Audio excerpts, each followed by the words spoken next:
all present here, respected dignitaries, beloved teachers, worthy ATOs. We are here to sing the glories of two national heroes of our country. Yes, they are Mahatma Gandhi, the firm believer of truth and non-violence, and second one is Bharat Ratna awardee Lal Bahadur Shastri, who gave slogan Jai Jawan, Jai Kisan. Now, may I request our esteemed authorities to give floral tribute to Mahatma Gandhi and Lal Bahadur Shastri. Please, sir.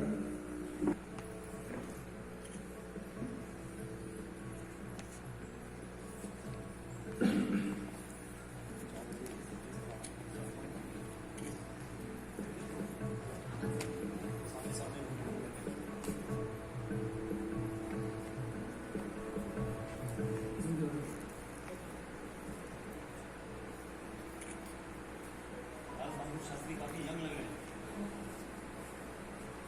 Young age में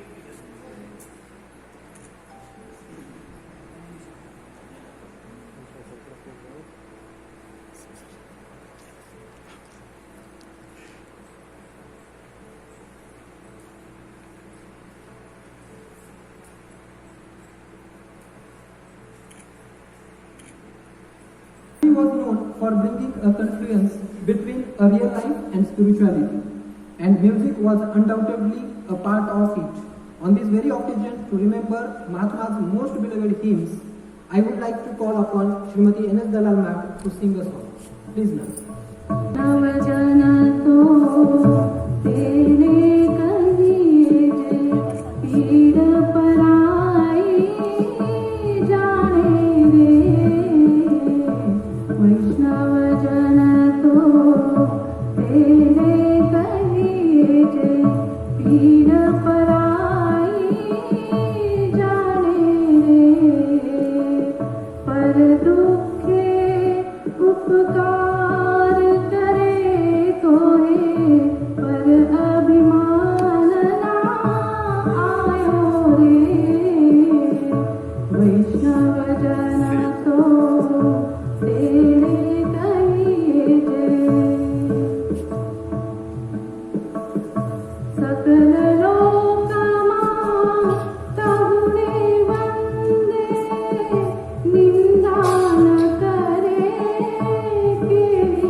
Gandhiji always used to say that if we are to teach real peace in this world, we shall have to begin with the children.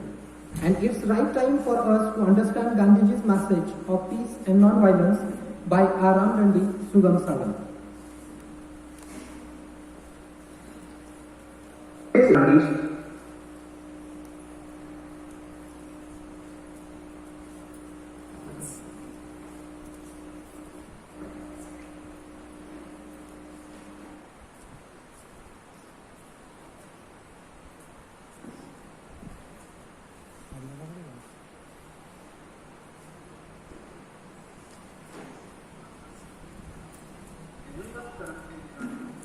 was the Anaric Mahatma.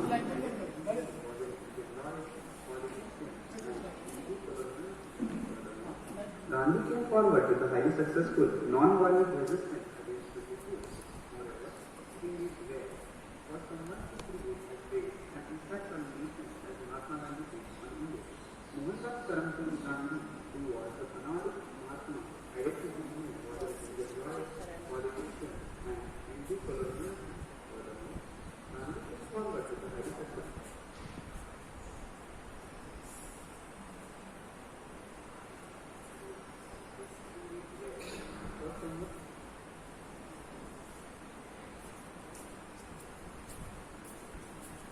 and impact on nations as Mahatma Gandhi did. Mahatma directed his movement was an Indian lawyer, politician, and anti-colonial. Furthermore, Gandhi came forward with a highly successful non-violent resistance against the British. Moreover, this man was inspired by civil rights and freedom movements across the world. Mahatma Gandhi came into this world on October 2, 1869. This great personality was born in an Indian Gujarati family. Law training of this man took place at the Inner Temple in Delhi. The meeting of his greatness took place in South Africa. It was here that Mahatma Gandhi spent a significant part of his life. Mahatma Gandhi came back to India in 1950. By this time, there was a significant escalation in the refugee movement. Furthermore,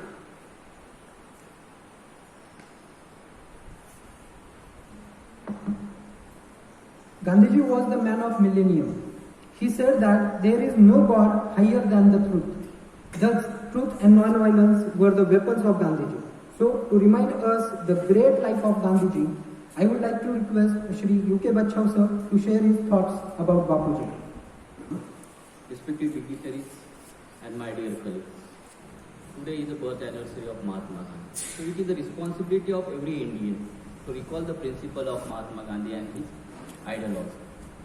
Now, we know that Mahatma Gandhi, who was a great freedom fighter, he was a great political leader, as well as he was a social reformer.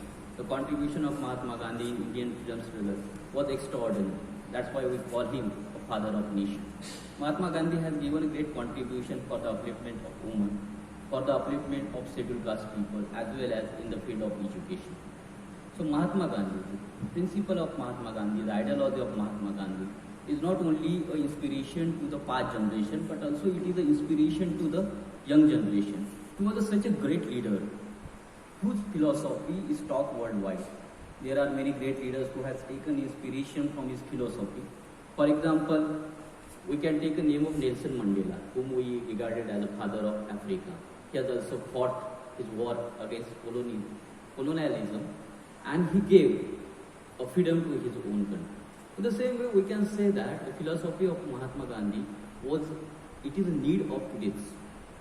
We can say that Mahatma Gandhi, who was one of the great politicians, who was a great freedom fighter and a social reformer. So my question is that do we have any need? Now we can see that everywhere our young generation is surrounded with aggressive speeches, aggressive action. If we see the speeches of political leaders, they are also aggressive. If we see the policies of political party, it is also aggressive. Our young generation is surrounded with aggressive action and aggressive speech. So my question is that do we need this excess of aggression? We know that aggression is good for any country, for any person. But what's about the excess of aggression? I know that excess of aggression might lead to violence, and excess of violence might lead to terrorism. So we can say that so we should live our life, we should lead our life with a peace. Because the aggression cannot be responded with the aggression. The aggression cannot be answered to any question, it cannot be solved our all political problems. So we can say that we should respond to aggression with a peace. Where if we go back into our history, we have many examples of such aggressive leaders like Hitler, Mussolini. And what was their aim? These people, it is only because of their aggressive nature, they bring their whole country, their all people towards a great disaster. In the beginning, their people were fascinated with their aggressive policy, they were fascinated with their aggressive, extra aggressive thinking. But later on, when people realized that what is the side effect of that aggression, their own people hate them for it. And there are some people like Mahatma Gandhi who sacrificed their life to make the people aware about their own philosophy, their own principle, and after their death, people realize the importance of their philosophy, importance of their principle, and they were glorified by the people for it. Now it's a high time when we are surrounded with such aggression. It is a responsibility of ourselves that we should think from this point of view. So on this day, it is a high time, I think it is a high time that we should remember the philosophy of the Mahatma Gandhi. We should recall his philosophy. So what was the philosophy of the Mahatma Gandhi? The philosophy of the Mahatma Gandhi was based on the four basic principles. First is the truth, it means Satya. Second was the non-violence. Third is the welfare of the people. And the fourth is, we can say, a Satyagraha, it is a peaceful protest. What mean by the Satyagraha? What mean by the Satya? For Mahatma Gandhi, Satya means the oneness in our speech, oneness in our action, and oneness in our thought. Mahatma Gandhi called it as a Satya. It means that he wanted to say that we should be firm on our thought, we should be firm in our speech, we should be firm in our action. There should be no difference in our action as well as in a speech. For Mahatma Gandhi, truth was an extreme. For him, no religion was greater than the truth. He says that, Mahatma Gandhi says that no particular religion has a monopoly on the truth and divinity. He says that all religions are equal. He follows the principle of secularism. As we know that there are many propagators of religion nowadays, and they propagate the philosophy of religion. They are such a propagated who achieve such extreme height. They claim that only their religion is based on the truth. Only their religion is the divine. But these people have changed this concept, this definition of philosophy, this definition of religion. It is only to their advantage. So Mahatma Gandhi, being a secular, he says that what is the meaning of the religion for me? The religion for me to bring the people together for a greater cause, for the noble cause. The second important principle of Mahatma Gandhi was the non-violence. What is the non-violence? When any person harm us physically, we consider it as a non-violence. But for a Mahatma Gandhi, what mean by non-violence? If we hate any person, if we think negatively about any person, if we speak negativity, it is also non-violence for Mahatma Gandhi. He said that we should not resort to non-violence. We should not resort to violence in any case, in any circumstances, whatsoever it is. We should lead our life with peace, with non-violence. The third important principle of Mahatma Gandhi was a welfare of all. It is also called a Sarodaya. What mean by Sarodaya? Welfare of the all. So this is a fundamental principle of Vedic science. Sarodaya means it talks about the Bahujan Hidaya and Bahujan Sukha. Means the good of masses and the benefit of the masses. So Mahatma Gandhi said that any activity which leads to the welfare of the people should be rewarded, should be accepted by the society. The last principle of Mahatma Gandhi was the Satyagraha. What mean by a Satyagraha? Satyagraha is a peaceful protest. It includes peace and non-violence. It also includes a peaceful demonstration and the fast. Mahatma Gandhi said that Satyagraha is a weapon of the strong. As we have seen, the contribution of Mahatma Gandhi, with this weapon he had fought against the colonialism, not only in Africa but also in India. He used that weapon of Satyagraha skillfully, and that's why we have got a freedom. What is the meaning of Satyagraha? The word Satyagraha is made of two words, Satya. Satya means truthfulness, and Agraha. Agraha means to hold something firmly, to insist something. It means that Mahatma Gandhi said that we should lead our life on the basis of the peace, on the basis of Satyagraha. Now, on this occasion of the birth anniversary of Mahatma Gandhi, I would like to recall his principle, because the vision of Mahatma Gandhi was utopia. Utopia means Ram Rajya. And if we want to fulfill this vision of Mahatma Gandhi, we must follow his principle, we must implement his principle in our life. Thank you. Today, the whole India is also remembering our great politician and former Prime Minister of India, Bharat Ratna Award Lal Bahadur Shastri.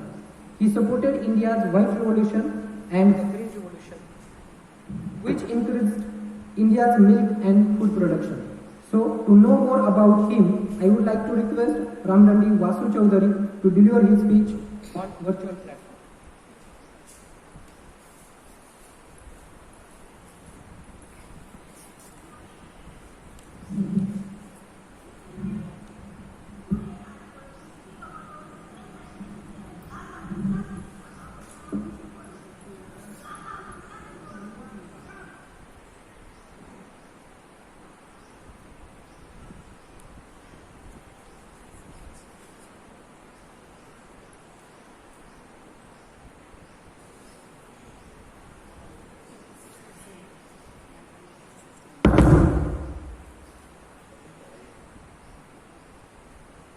Election from country in 1926. He was a student. He was Dr. Samuel Srivastava. The title of Shastri is educational title given after he completed graduation from the Kashi Vidyapith. He was given dowry system. He did not take dowry from his father-in-law. Shastri was a well-known freedom fighter and politician of the time. He participated in several movements of freedom struggle. He was devoted follower of Mahatma Gandhi. The Mangalam fort was also built under his supervision. He promoted the White Revolution, a nation campaign to increase the production and supply of milk, creating a nation dairy development board. He also promoted the Green Revolution in India.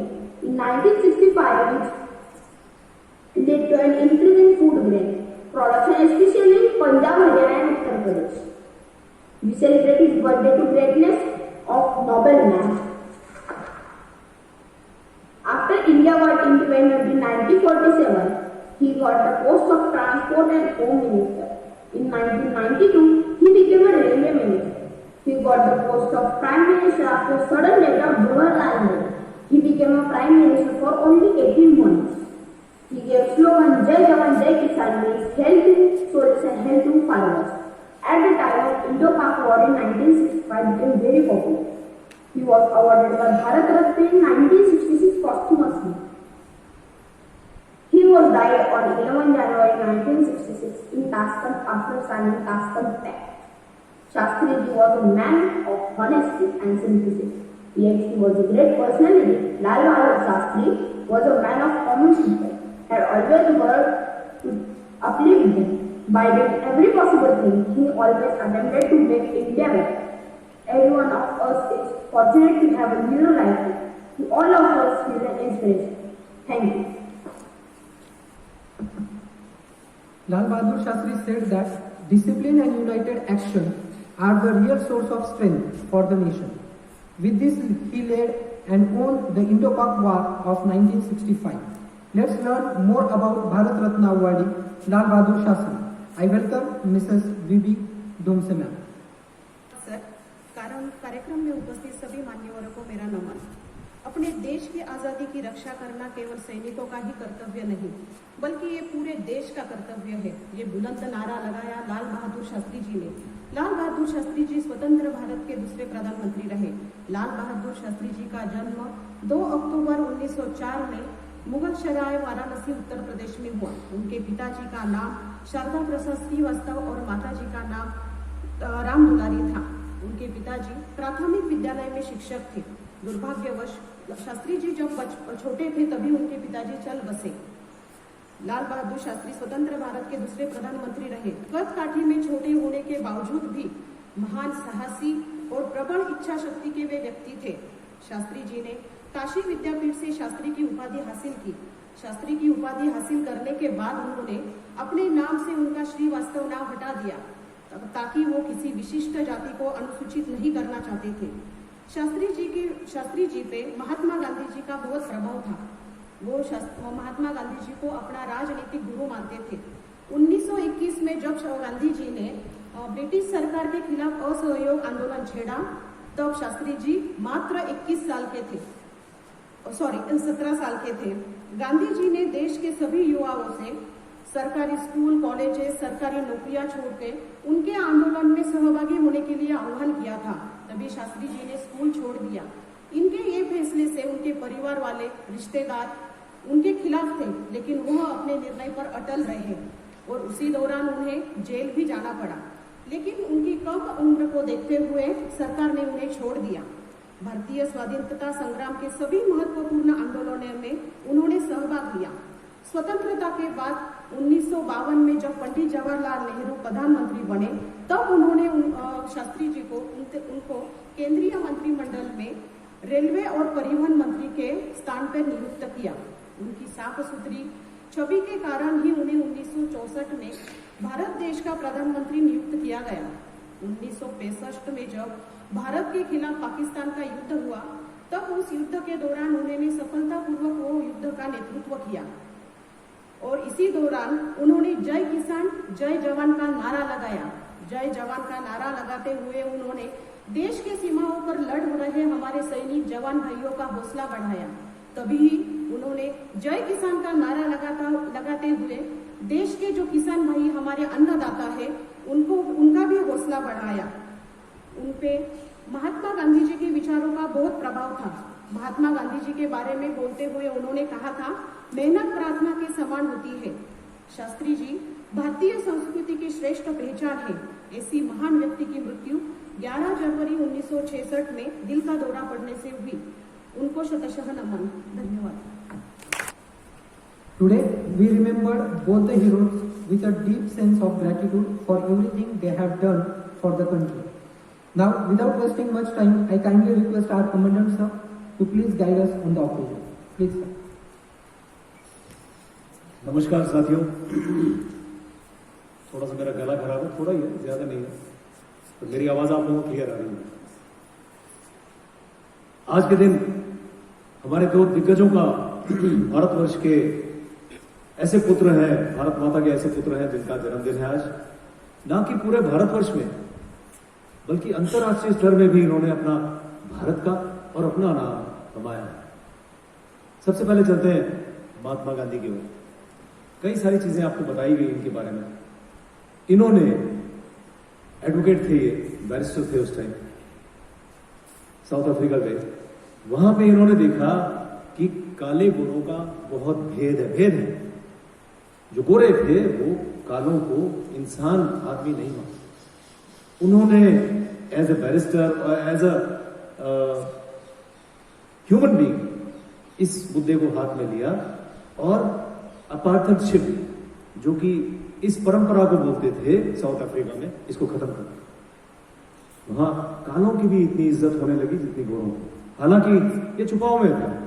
उसके बाद ही इस चीज को आगे बढ़ाया हमारे वहां के प्रेसिडेंट साहब ने, नेल्सन मंडेला साहब ने, और अभी बिल्कुल ही साउथ अफ्रीका से ये भेदभाव, विश्व में ही ये भेदभाव खत्म हो गया। ये भेदभाव हमारे देश में भी था, हालांकि अब भी है, धीरे धीरे करके हटेगा ये, लेकिन हम वही महात्मा गांधी जी के बताए हुए पच्चीनों पे चलेंगे तभी होगा ये। दूसरा, इनकी बड़ी अच्छी एक उपलब्धि है जो कि किताब के रूप में आप लोगों ने पढ़ी भी होगी, माई एक्सपेरिमेंट्स विथ ट्रूथ। इन्होंने बोला है कि सच्चाई के साथ मैं जूझूंगा और एक्सपेरिमेंट करूंगा। कई एक्सपेरिमेंट के नतीजे निकलते हैं नेगेटिव, है ना।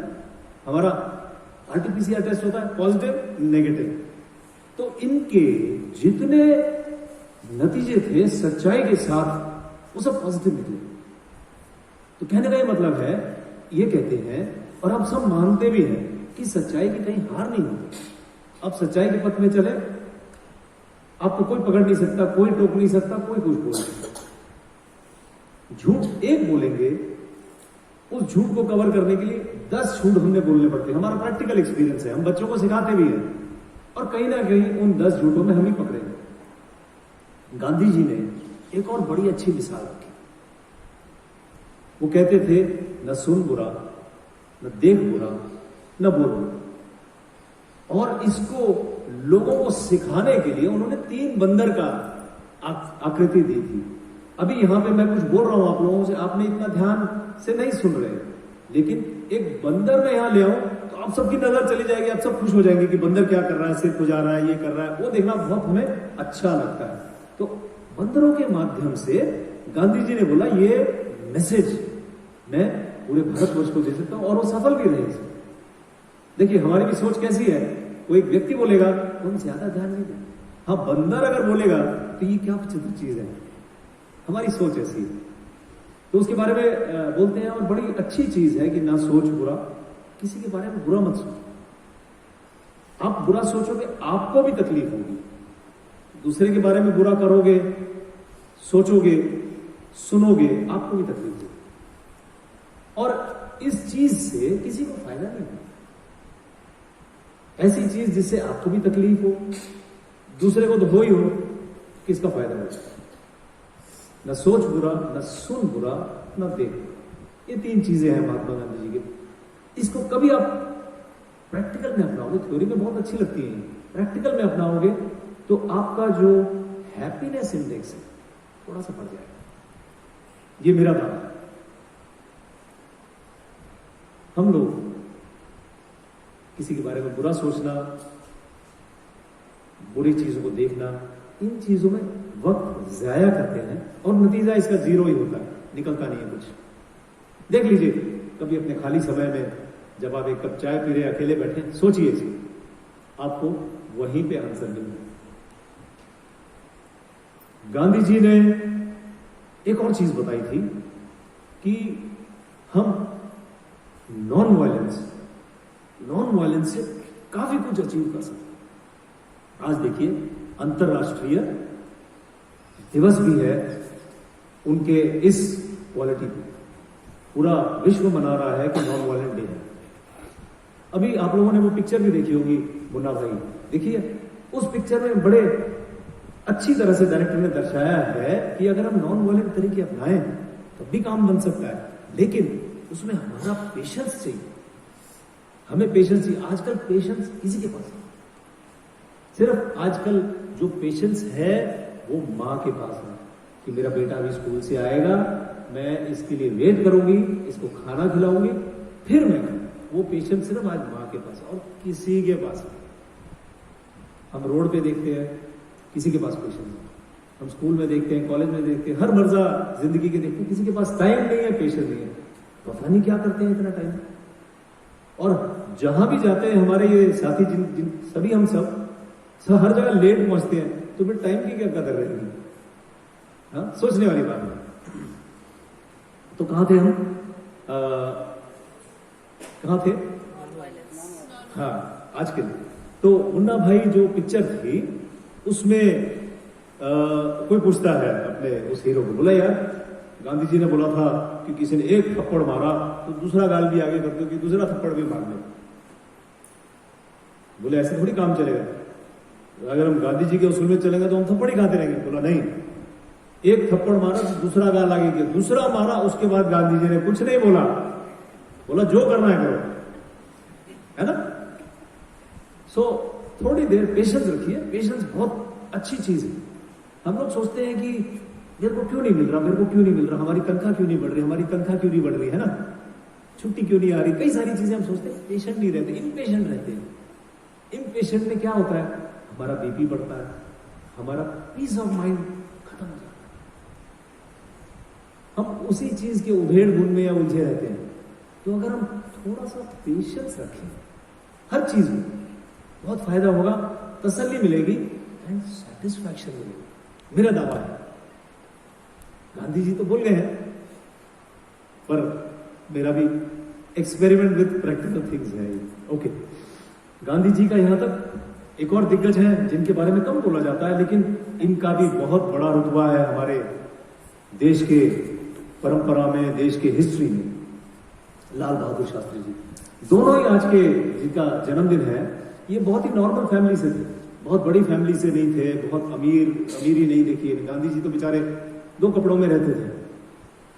हमारे डॉक्टर अब्दुल कलाम भी हमने देखे, वो भी उनके पास ही मरणोपरांत उनके पास 2 ही कपड़े थे, ज्यादा नहीं थे। एज ए प्रेसिडेंट भी 2 ही कपड़े। जरूरत नहीं है हमें इतनी चीजों की, जरूरत नहीं है। हम क्या करते हैं, हमारी लिस्ट बहुत बड़ी बना लेते हैं कि मेरे को एक साड़ी मिल गई तो मैं बहुत खुश होंगी, या आज मॉल घूम लिए तो बहुत खुश होंगी, या मेरा बेटा डॉक्टर बन जाए बहुत खुश होंगी, है ना। ऐसे हम 50 विश लिस्ट बना लेते हैं। जितने 50 लिस्ट बनाएंगे हमारा उतना बढ़ता है, हमारी एंजाइटी उतनी बढ़ती है। आप अपनी विश लिस्ट छोटी रखिए, बहुत तसल्ली मिलेगी जिंदगी कि मेरे बेटे को मैंने अच्छी शिक्षा दे दी है, संस्कार दे दिए, अभी जो बनना बन गया आपकी, लेकिन आपकी रिस्पॉन्सिबिलिटी खत्म नहीं होती, आपकी टेंशन खत्म हो जाती है। वो टेंशन आजकल हमें लेट हो रहा है, हार्ट अटैक्स, बीपी, शुगर, ये सब उसी का देन है। इससे पहले हमारे लोग खेतों में काम करते थे या और काम करते थे, कुछ रहते थे, ये सारी बड़ी लिस्ट नहीं होती थी उनकी। ठीक इसी तरह से इन दोनों दिग्गजों की ज्यादा बड़ी लिस्ट नहीं थी। गांधी जी के तो यही थी कि नमक आंदोलन कर रहा है, एंड लाल बहादुर शास्त्री के दो इंपॉर्टेंट चीज थे जो कि कुछ बताया भी है मेरे से पहले वक्ताओं ने, एक हरित क्रांति और एक श्वेत क्रांति। आज उन्हीं की देन है कि भारतवर्ष सबसे ज्यादा दूध प्रोड्यूस कर रहा विश्व में, और हरित क्रांति से पहले काफी लोग हमारे बिलो पॉवर्टी लाइन रहते थे, भूखे रह रहे थे, 2 वक्त की रोटी नसीब नहीं होती। उसके बाद से ये नहीं है, गरीबी कम नहीं हुई, लेकिन ऐसा नहीं है, अभी उन लोगों की संख्या बहुत कम हो गई है जो कि रात को भूखे सोते हैं, कम हो गई है। किसी कारणवश इस चीज को हम एड्रेस नहीं कर पाए, लेकिन आने वाले दिनों में शायद अच्छे दिन आएंगे और ये लोग भी भरपेट खाना खा के सोएंगे। तो लाल बहादुर शास्त्री जी ने ये अमूल का प्रोजेक्ट स्टार्ट किया। यहां पे क्या होती थी, महिलाएं दूर दूर से दूध लाके मिडिलमैन को बेचती थी, मिडिलमैन फिर आगे बेचता था, फिर वो कंज्यूमर के पास जाता था। मिडिलमैन का पैसा बहुत बनता था, जो महिलाएं घर से दूध लाती थी उनका छोटा सा फायदा होता था। तो इन्होंने क्या किया, कोऑपरेटिव बना दिया उन्हीं लेडीज के समय। लेडीज घर से लाती थी दूध, वही कोऑपरेटिव बना के वहां से निकाला, उनका फायदा बढ़ा, कंज्यूमर को अच्छी तरह का दूध मिला। बीच में जितने हाथ लगेंगे, आप जानते ही हैं दूध वाला अगर 4 जगह ट्रांसफर करेगा तो 4 मग पानी उसमें डाल के ही करेगा, है ना। हमें पता नहीं चलता, हम तो बोले यार सफेद दूध है चलो ठीक है, लेकिन मिलावट होती है उसमें। तो ये सारा बंद कर दिया उन्होंने। हरित क्रांति में भी कई तरह के हमारे जो साइंटिस्ट थे उनको प्रोत्साहन दिया, और आज हमारा देश देखिए हर चीज प्रोड्यूस तो कर रहा है, हालांकि महंगाई भी है। आज अरहर की दाल कितनी है, 110 रुपए केजी है, कौन बताएगा मुझे, हो रही है महंगी, लेकिन उस हिसाब से आप लोगों की तनख्वाह भी बढ़ी। शास्त्री जी के टाइम एक टीचर को 100 रुपए तनख्वाह मिलती, आज आप 20-20 हजार रुपए ले जा रहे हैं। उस समय दाल शायद 2 रुपए किलो होगी, आज 100 रुपए किलो है। जितनी आपकी तनख्वाह बढ़ी है ऐसे उतने बड़े हमने नोट ज्यादा प्रिंट कर दिए। चाइना में यही चीज देखिए, इन्फ्लेशन 0 है। जो आज से 50 साल पहले एक डायरेक्टर को तनख्वाह मिलती थी वही मिल रही है। उसने सत्याग्रह नहीं किया कि हमारे को तनख्वाह बढ़ाओ, उनको उतनी मिल रही है, लेकिन वहां इन्फ्लेशन नहीं बढ़ा। गवर्नमेंट आपकी तनख्वाह बढ़ा देगी, वो दूसरी जगह से वापस भी ले लेगी, टैक्स में डाल देगी आपको, है ना। गवर्नमेंट के पास क्या तरीका है, या तो नोट ज्यादा प्रिंट करें, नोट प्रिंट ज्यादा कर रहे हैं, आप लोग मांग रहे हैं। सो हम फिर थोड़ा सा साइड ट्रैक हो गए, लेकिन शास्त्री जी का एक बहुत बड़ा उपलब्धि है 1965 की। 1965 से पहले क्या होता था, हमने 61 की लड़ाई में देखी थी, चाइना से हमारे किसी भी कारण नहीं, अपने ही कारण से, पॉलिटिकल कारण से हमारी हार हुई, पूरी तरह से हार हुई। पूरे देश का मनोबल गिर गया कि ये चाइनीज ने हरा दिया, और देश का तो हुआ ही, इंटरनेशनली हमारा काफी शर्मिंदगी हुई हमारे को कि भारतवर्ष हार गया। तो उस समय क्या था, हमारे पास सब कुछ था, लेकिन हमने सही समय में डिसीजन मेकिंग नहीं किया कि चलो ठीक है। जिस तरह अभी आप लोगों ने देखा, गलवान नाले का सुना होगा, आप लोगों ने पेपर में पढ़ा होगा, टीवी में देखा होगा, डिसीजन मेकिंग हुआ और हमने चाइना को मुंहतोड़ जवाब दिया। ठीक उसी तरह से शास्त्री जी ने पहले शुरू किया। तो 1965 की लड़ाई में ये बॉर्डर पे जाते थे, जवानों के साथ मिलते थे, बोलते थे आप लड़ो हम आपके साथ। तो ये मनोबल बढ़ाने में बहुत बड़ी चीज है, और इन्होंने जय जवान जय किसान बोला। बोला जवान अपना काम करेगा बॉर्डर पे और किसान अपने खेतों में काम करेगा तो हमारा देश पिछड़ नहीं सकता, देश आगे बढ़ेगा। ये दो मेन इन्होंने ट्रेड आइडेंटिफाई किए थे ताकि देश तरक्की करे। कहीं ना कहीं देखिए उससे भी बहुत फायदा हुआ है। आज स्कूलों में दोपहर का खाना मिल रहा है बच्चों को, उन बच्चों को जिनके पेरेंट्स पॉवर्टी लाइन से कम है, नीचे है, उनको खाना मिल रहा है, एक टाइम का अच्छा खाना मिल रहा है पेट भर। चलिए, तो आज इन दोनों दिग्गजों के जन्मदिन के अवसर पर हम लोग ये प्लान करते हैं कि उनकी सारी क्वालिटीज तो नहीं बल्कि एक एक क्वालिटी जो हमें समझ में आती है, जो हम अपने रोजमर्रा की जिंदगी में अपना सके। एक सोच छोड़ रहा हूं मैं आप लोगों के मन में, अगर कर सकते हैं तो बहुत बढ़िया रहेगा। मिसाल के तौर पे आपकी क्लास में कुछ बच्चे होंगे जो कि ना डरते हैं, ना काम करते हैं, पढ़ाई भी नहीं करते, शरारत भी शायद नहीं करते, तो उनको कैसे आप बनाएंगे? वही मुन्ना भाई के उसमें था कि रोज एक गुलाब का फूल दीजिए आप, रोज प्यार से बोलिए। एक ना एक दिन, हो सकता है 10 दिन, हो सकता है 20 दिन, हो सकता है 6 महीने, इतना टाइम लगेगा, लेकिन बदलाव जरूर। ऐसे ये दोनों प्रैक्टिकल करके गए हैं, हम भी इसे कर सकते हैं, लेकिन आपको संयम वो बहुत जरूरी चीज है।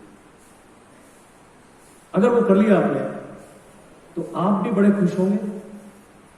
गांधी जी ने कहा है कि जो कस्टमर है हमारा, कई जगह लिखा हुआ पढ़ा भी होगा आपने, ये सबसे इंपॉर्टेंट है हमारी जिंदगी में। हमारे कस्टमर कौन है?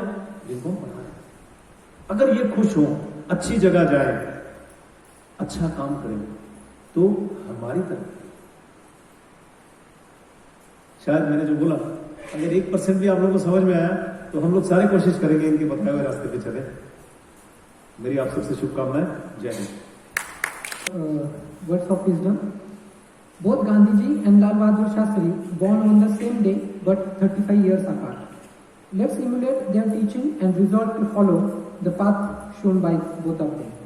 Now may I request our principal sir to present vote of thanks. Please sir. सुप्रभात। इस प्रोग्राम के अंतिम छोर पर मैं यहाँ पर आपके सम्मुख खड़ा हूँ। आज इन दो महाहस्तियों का जन्मदिन, जयंती हम यहाँ पर मना रहे हैं। अपने स्कूल के समादेशक महोदय, कमांडेंट महोदय, इन्होंने जो स्पीच दिया, बहुत ही नॉलेजेबल स्पीच, और हमारे अंदर जो विचार आने चाहिए वो विचार, और उन्होंने जो दिशा हमें दी, उस दिशा पर हमें चलना चाहिए। सर ने कहा कि मैं ट्रैक छोड़ के गया। सर वो ट्रैक छोड़ के नहीं गए थे। आप जो ट्रैक छोड़ के जाते ना, तो अलग अलग बातें हमें बताते, नॉलेजेबल विचार करने जैसे होते हैं। वो ट्रैक छोड़ना नहीं है, आपका पेड़ है और आप एक ब्रांच पे चले जाते, फिर से वापस आते, दूसरी ब्रांच पे चले जाते, फिर वापस आते। तो आपके विषय में अलग अलग ब्रांचेस होती है, और उस अलग अलग ब्रांचेस को, अलग अलग विषयों को आप छू कर यहाँ पर आते हो और हमें सोचने पे मजबूर कर देते हो।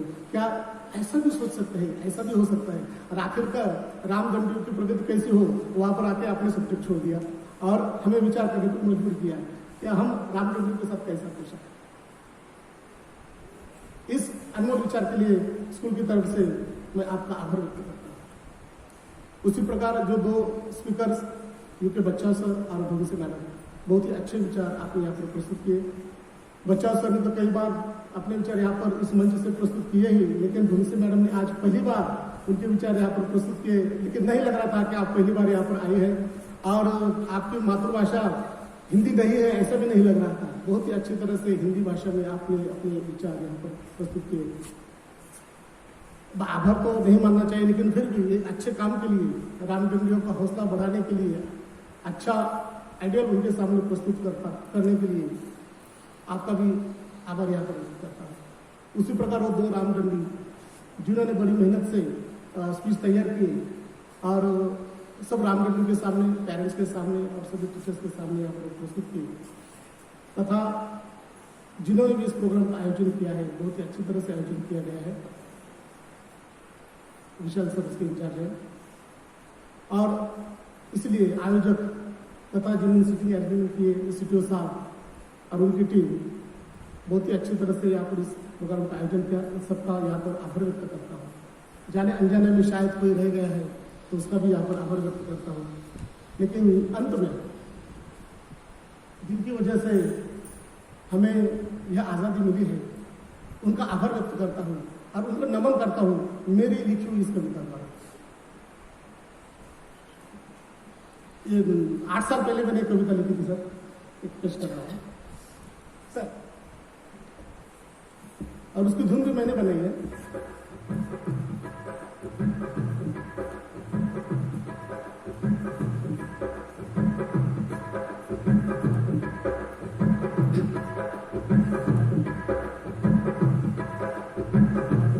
हे राष्ट्रपिता बापू जी आपको करता हूँ मैं प्रणाम।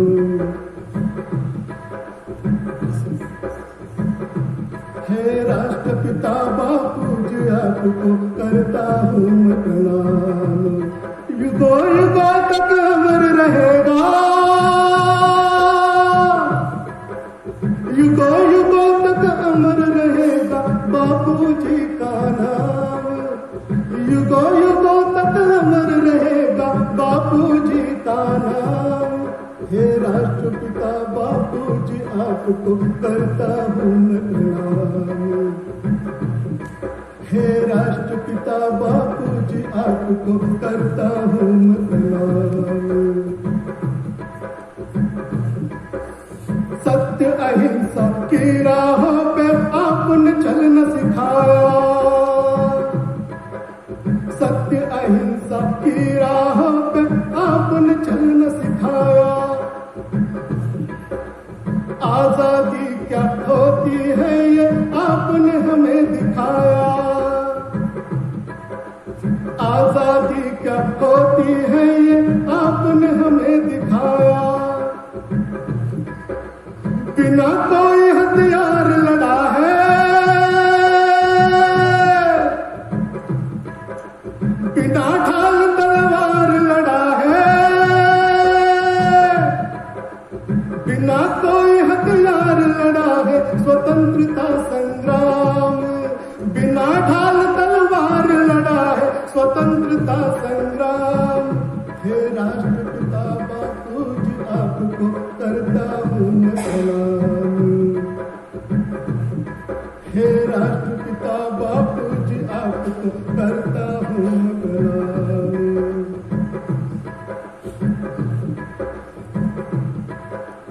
जीवन भर चरखा चलाया पहना आपने खादी, जीवन भर चरखा चलाया पहना आपने खादी। जीवन में एक प्रमुख लक्ष्य था भारत की आजादी, जीवन में एक प्रमुख लक्ष्य था भारत की आजादी। समस्त भारत को जगाया, समस्त भारत को जगाया घूम के ग्राम और ग्राम। समस्त भारत को जगाया घूम के ग्राम और ग्राम। हे राष्ट्रपिता बापू जी आपको करता हूँ मैं प्रणाम। हे राष्ट्रपिता बापू जी आपको करता हूँ मैं प्रणाम। ज्यादा स्टांजा में लास्ट का स्टांजा लेता हूँ। देश की खातिर आपने खाई है सीने में गोली, देश की खातिर आपने खाई है सीने में गोली। कभी न बोले झूठी बोली, बोले सत्य की बोली।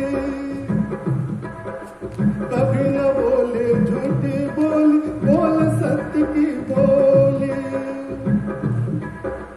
आखिरी सांस में बापू जी बोले,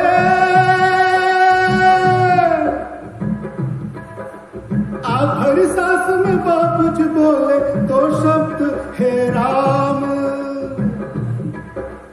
आखिरी सांस में बापू जी बोले दो शब्द हे राम। हे राष्ट्रपिता बापू जी आपको करता हूँ मैं प्रणाम। हे राष्ट्रपिता बापूजी आपको करता हूँ मैं प्रणाम। युगों युगों तक अमर रहेगा, युगों युगों तक अमर रहेगा बापूजी का नाम। हे राष्ट्रपिता बापूजी आपको करता हूँ मैं प्रणाम। हे राष्ट्रपिता बापूजी आपको करता हूँ मैं प्रणाम। हे राष्ट्रपिता बापूजी आपको करता हूँ मैं प्रणाम। सबका एक बार धन्यवाद यहाँ पर। धन्यवाद। Thank you, sir. Your song really added the sweetness in the program. Thank you very much. Now I kindly request you all to stand for the national anthem. शुरू करेंगे, शुरू कर। जन गण मन अधिनायक जय हे भारत भाग्य विधाता। पंजाब सिंध गुजरात मराठा द्राविड उत्कल बंग। विंध्य हिमाचल यमुना गंगा उच्चल जलधि तरंग। तव शुभ नामे जागे, तव शुभ आशीष मागे। गाहे तव जय गाथा, जन गण मंगलदायक जय हे भारत भाग्य विधाता।